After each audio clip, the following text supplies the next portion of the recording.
May 29th, 1986, in the south side of Chicago, a baby boy was born to Bill McGruder, his wife Elaine, and their firstborn son, Diedrich. They gave him the name of the first high priest of the Israelites, Aaron, meaning exalted one or mountain of strength. When he was 6, Aaron's daddy took a new job, as fathers do, but it came at a cost. Suddenly, Bill McGruder uprooted his sons from their friends, family, and predominantly black community and relocated them to a white suburb in Maryland. The culture shock, identity crisis, and isolation weighed heavy on Aaron through his early years, but it made him who he was. As a young man, he discovered his 3 great loves. One was Star Wars, Episode 4 specifically. He was fascinated by the world building, the heroism, and the political allegory framed by the writers. 2 was hip-hop, which was still in the golden age when he was a boy. This was a raw outlet at the time for brothers to speak on the reality of black youth with no shaming or censorship. And when he got his first high school job as a shop clerk, he found his third passion, comic books. Aaron had a fascination with comic strips like Calvin and Hobbes and the Peanuts. Steeped in white America at the height of hip-hop as a social movement, Aaron was opinionated and cynical. As a college student in the 90s, he gave birth to the Boondocks.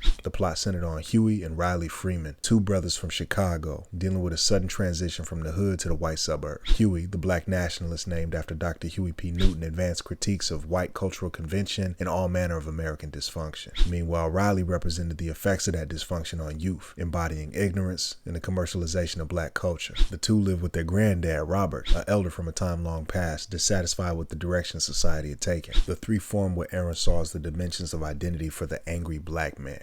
And the Boondocks hit America hard. Critics said it was too angry, it was too divisive, too racialized, but all Aaron heard was that it was too black. So he kept on making people mad, including this mixed race black lady who really don't want to be black. Quote, Aaron McGruder's hate propaganda is especially harmful to children who see the bullying and harassment of the multiracial character Jasmine into a false black identity presented as a positive thing. Children are the targets for McGruder's will take you against your will advocacy of ethnic race. But for all the controversy, there was support. Intellectuals and adolescents fascinated with hip-hop and the black male image clung to the Boondocks as a vehicle for truth, which is kind of the whole point of newspaper comics. In 2005, the Boondocks made Cartoon Network's Adult Swim blog, and that was McGruder's legacy. The show was funny and insightful, and it stayed pissing people off. McGruder clowned BET, Tyler Perry, Jesse Jackson, R. Kelly, and too many others to count. After 3 seasons, Sony cut him off his own intellectual property, but the show was remembered for its social commentary. On his 39th birthday, the Black Male Journal thanks Aaron McGruder for the satire, the integrity, the reflection, and the never-ending booty jokes.